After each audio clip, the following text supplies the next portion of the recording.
presidente da República encaminhou o pedido de impeachment do ministro Alexandre de Moraes do Supremo Tribunal e anuncia para esta semana um segundo pedido contra o mesmo Supremo Tribunal Federal. Disse ele que pediria ao Senado abertura de processo contra Luiz Roberto Barroso, ministro do Supremo Tribunal Federal. Vocês devem estar cansados de análises inevitáveis sobre estes fatos. Mas notícia tem um rito. Antes de mais nada, é preciso apresentá-las. Assim não fosse, bastaria dizer: Bolsonaro segue derretendo, caindo nas pesquisas e com filhos assombrados pelo medo da prisão. Por isso, o bolsonarismo a cada dia filma uma nova ameaça e posta diretamente nas suas redes sociais. Afinal, é preciso atiçar e manter as falanges fascistas. Neste momento, com as ameaças do 7 de setembro do fim do mundo, com porções das polícias militares ensaiando adesão a um golpe. As PMs são a força auxiliar do exército que espiona partidos de esquerda, estudantes, sindicatos, mas que parece seguir alheio em relação à força armada sob seu controle, ameaçando um golpe. Generais que palpitam sobre tudo, se calarem diante disso, maior prova de cumplicidade não há. Os governadores precisam lembrar ao comando dessas tropas das PMs que PMs são funcionários públicos, pagos pelo distinto público. Mal pagos os de baixo, mas pagos pelo distinto público. Tudo isso porque há perigo nas esquinas para o bolsonarismo. O dinheiro grande está ameaçando desembarcar, a bolsa está derrapando.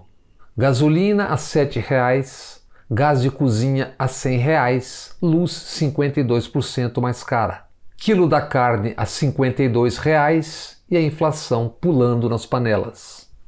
Até aquela gente que ignora profundamente qualquer coisa que não seja dinheiro está arrancando o gel dos cabelos.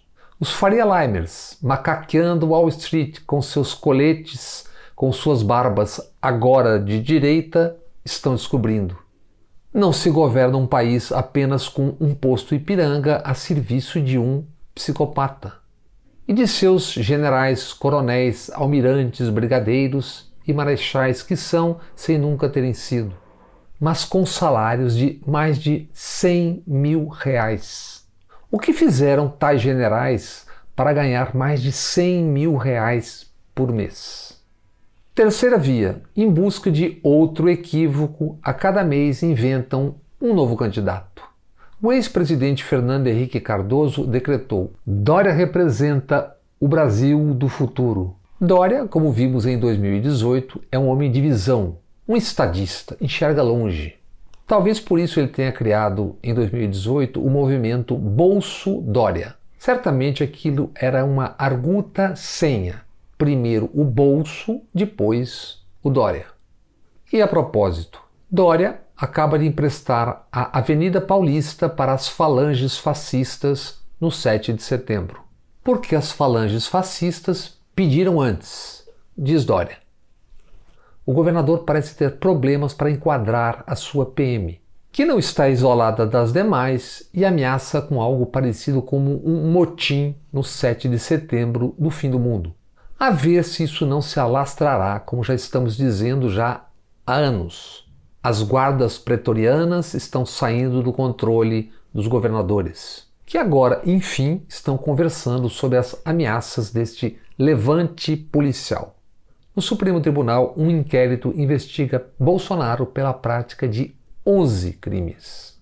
Supremo e Polícia Federal trabalham em investigações sobre fake news e milícias digitais. Investigam figuras que, num outro tempo, trabalhariam num show de horrores ou num circo de aberrações. Robertão Jefferson, Alan dos Santos, deputados Eduardo Bolsonaro, Bia Kicis, Ottoni de Paula, Daniel Silveira e outros menos votados, como os cantores Sérgio Reis, Eduardo Araújo, o caminhoneiro Zé Trovão e similares. Daniel Silveira, aquele tipo que mal consegue andar devido à quantidade de músculos, Entre junho do ano passado e este agosto, impetrou 40 pedidos de habeas corpus no Supremo Tribunal Federal. O PTB de Robertão Jefferson impetrou um pedido. Ao todo, 41 habeas corpus pedidos ao mesmo Supremo que eles querem fechar. Ficamos em dúvida se isso é burrice ou só hipocrisia. Há quem defenda a legitimidade do Supremo Tribunal em algumas das suas ações recentes e há quem questione, alegando, sobretudo, que ferem o ordenamento jurídico, o princípio acusatório, princípio que separa acusação e julgamento. Cada qual é cada qual. Quem acusa ou investiga não pode julgar, porque isso seria incompatível com o sistema de garantias processuais. É o que ensina o jurista italiano Luigi Ferraioli, um mestre nas garantias. O debate não é novo. Há pouco, sob a alegação de combate à corrupção, o juiz Moro e sua Lava Jato corromperam princípios da ordem jurídica. Com a omissão e mesmo cumplicidade de não poucos nos tribunais superiores. E é preciso notar as ironias do destino. Aquilo foi feito com fervoroso, entusiasmado apoio de vários dos ora investigados, a começar por Bolsonaro e filhos. Mas se a política não é tão simples, muito menos o direito é simples. O mundo, não é de hoje, pensa sobre si e sobre suas regras de funcionamento, sobre regras de funcionamento da vida em sociedade. Um dos inquéritos em andamento no Supremo Tribunal e na Polícia Federal tem como causa os reiterados ataques, as constantes ameaças à democracia. Nos anos 1700, o filósofo prussiano Immanuel Kant já apontava: a competência para coagir é parte inerente ao direito. Dizia Kant: tudo que não é conforme ao direito, o que não cabe no direito, é um obstáculo à liberdade. A coerção, claro, é um obstáculo à liberdade. E sim, temos aí um paradoxo. A coerção deve e tem que ser usada contra atos e pessoas que ameaçam a liberdade. A competência para coagir quem viola e ameaça o direito é uma componente do próprio direito.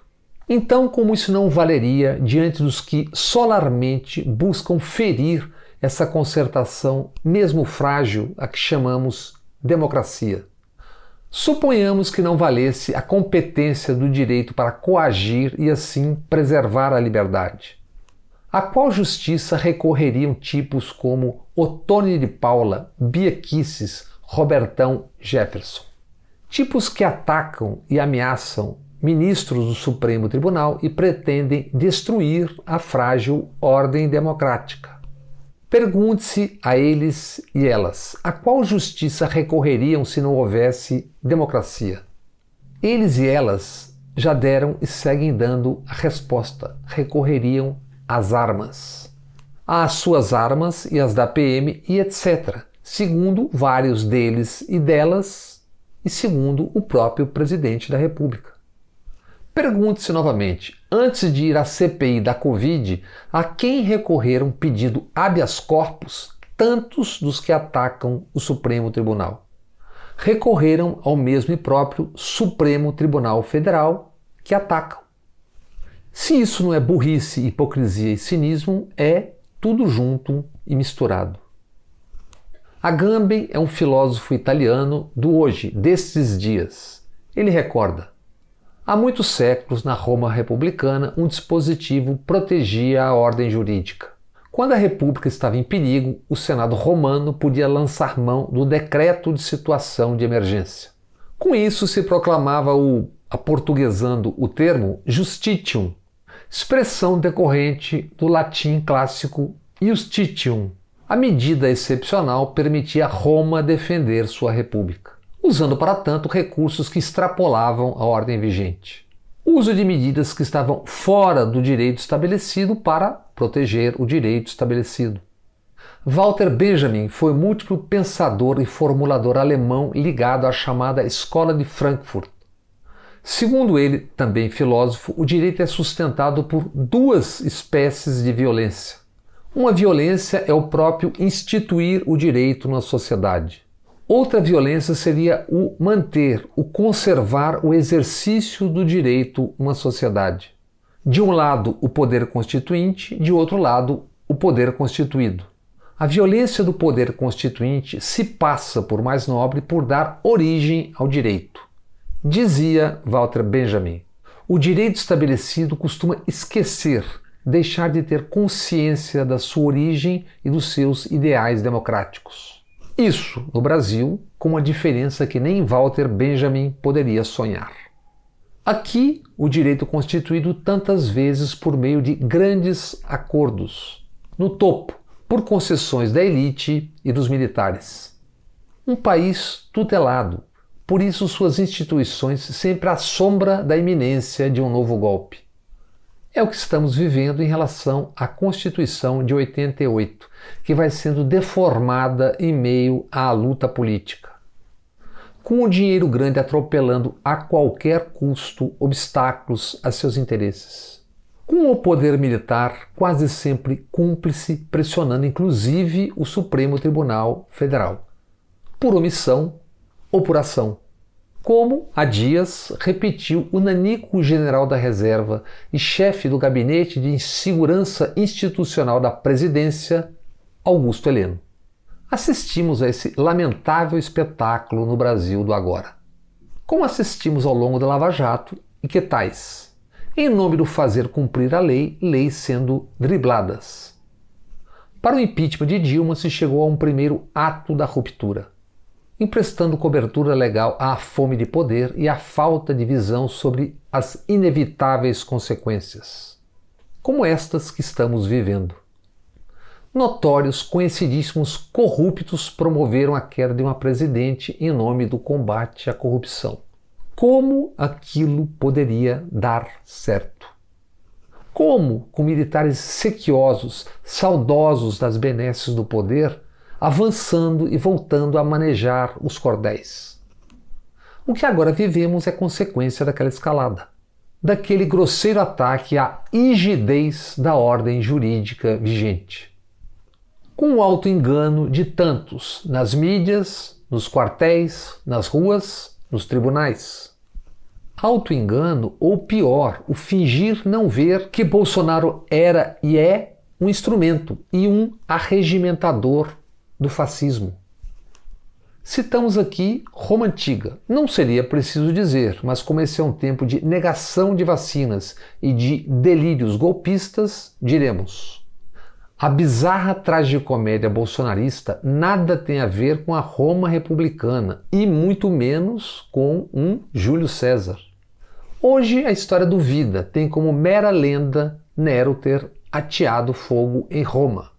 Já a história do Brasil registrará delírios em busca de um estado de exceção à brasileira levaram a centenas de milhares de mortos. Já mais de 575 mil e um país em frangalhos. A propósito, a FDA, a Agência de Alimentos e Medicamentos dos Estados Unidos, informa: a droga ivermectina é para uso do gado. Vejam como o destino pode ser implacável.